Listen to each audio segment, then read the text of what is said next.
Jakarta, ini di tempat penempaan Kujang Pajajaran, Batu Lampak, Kota Bogor. Beliau adalah tadi dan menempa Kujang. Bisa dijelaskan Pak jenis-jenis Kujang atau proses pembuatan Kujang?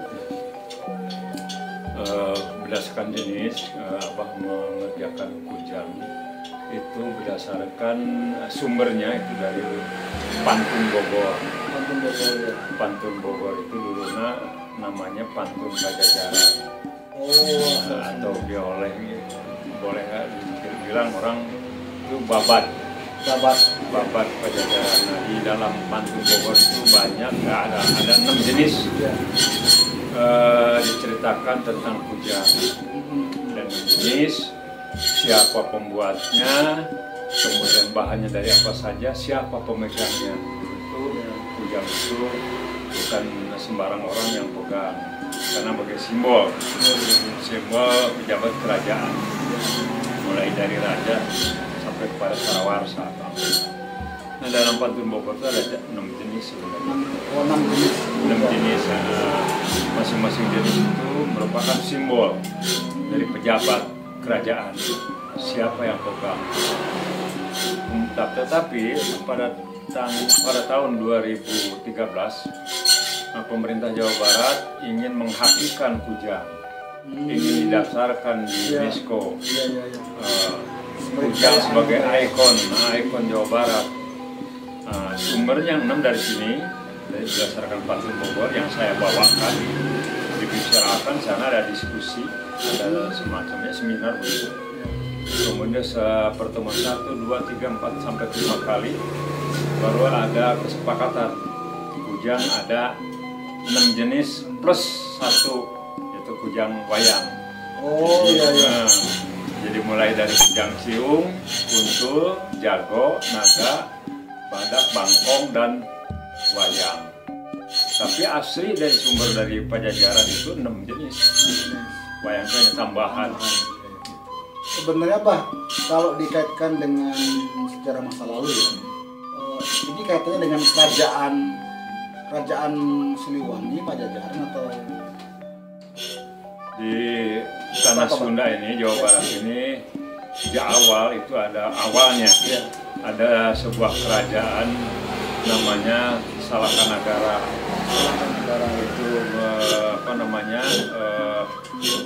wilayahnya mulai berdiri abad ke-2 tahun 130 sampai dengan abad ke-4.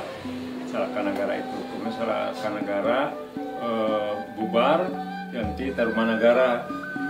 Tarumanagara itu dari abad ke-4 sampai abad ke-7.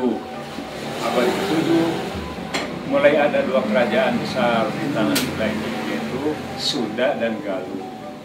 Begitu ya, 2 kerajaan itu sampai terakhir. Nah, Sunda dan Galuh ini abad ke-16, abad ke-15 mulai berdiri kerajaan Pajajaran. Itu gabungan Sunda dan Galuh. Itu yang ini Pak, yang ada kaitan historis Kujang itu dengan kerajaan mana? Istilahnya kalau digali dari ininya. Sunda Galuh. Oh, Sunda Galuh. Ya? Sunda dengan Galuh. Jadi boleh dibilang bahwa Kujang ini kekayaan budaya dari kerajaan Sunda Galuh. Kalau Pajajaran mulai bicaranya Pajajaran. Penggunaannya Pak, penggunaannya kan apakah Kujang ini untuk kalangan elit lah bahasanya, elit kerajaan, atau juga bisa dipakai oleh masyarakat biasa zaman dahulunya itu. Yang 6 jenis itu Kujang yang menurut ceritanya itu digunakan atau simbol atau ageman para pejabat tadi, mulai dari raja, patih, mantri, sarawarsa, guru, dan kanduru. Yang 6 jenis itu.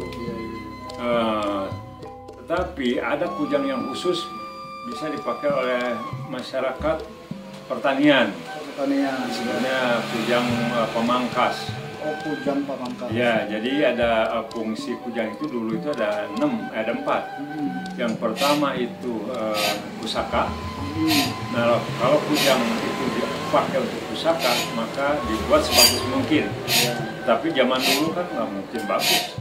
Ya dibilang bagus lah dulu karena satu alat-alatnya juga begitu sederhana, belum ada kikir, belum ada apa ya.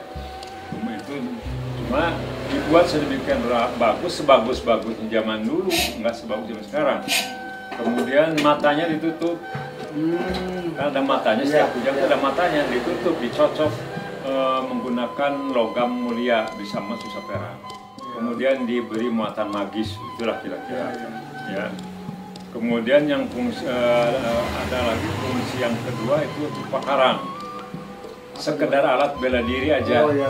Matanya tidak tutup, kemudian bilahnya, waruganya itu dibalur racun. Nah, itu hanya sekedar mau untuk jalan bela diri saja, bukan alat perang.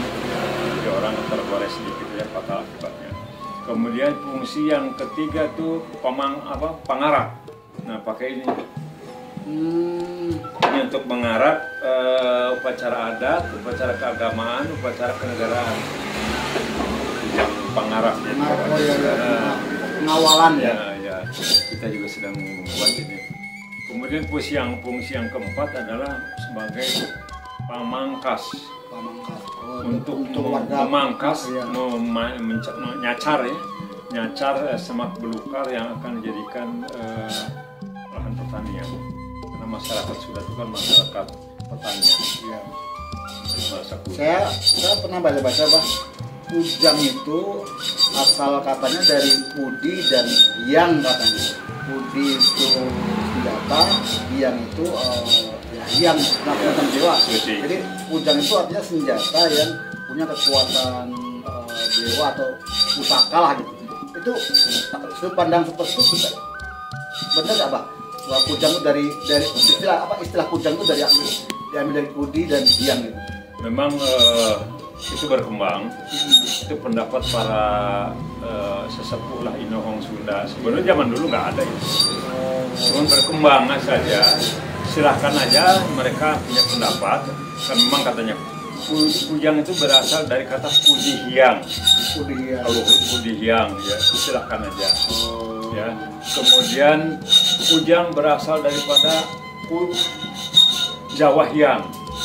Ada Jawa Hyang. Kemudian kujang berasal dari kata atau kalimat kukuh kana janji. Nah, kuat intinya. Kemudian ada juga katanya kujang itu berasal dari kata ujang. Oleh aku untuk membela orang tua katanya. Silahkan aja, saya tidak menolak dan tidak menganut itu semua. Kalau saya tetap aja berpegangan pada sejarah, bahwasanya tahun 766 sampai 783 ada seorang raja Sunda namanya Rakyan Medang, bergelar setelah dia menjadi raja diberi gelar Prabu Hulu Kujang. Itu abad ke-8. Bayangkan kalau umpamanya sekarang dikaitkan dengan tadi Prabu Hulu Kujang umpamanya dari Kudi Hyang, Prabu Hulu Kudi Hyang, kok rasanya agak janggal ya? Berarti penamaan kujang itu memang sudah dari sananya. Dari sananya. Berarti itu cuma yang istilah keluar sekarang cuma pencocokan. Itu cuma cocokologi aja. Silahkan aja. Saya tidak menganut itu. Juga tidak menolak, enak ya. Saya hanya berpendapat kepada itu. Kujang ya kujang saja. Sama keris emang dari singkatan apa keris? Badik dari singkatan apa? Rencong dari apa?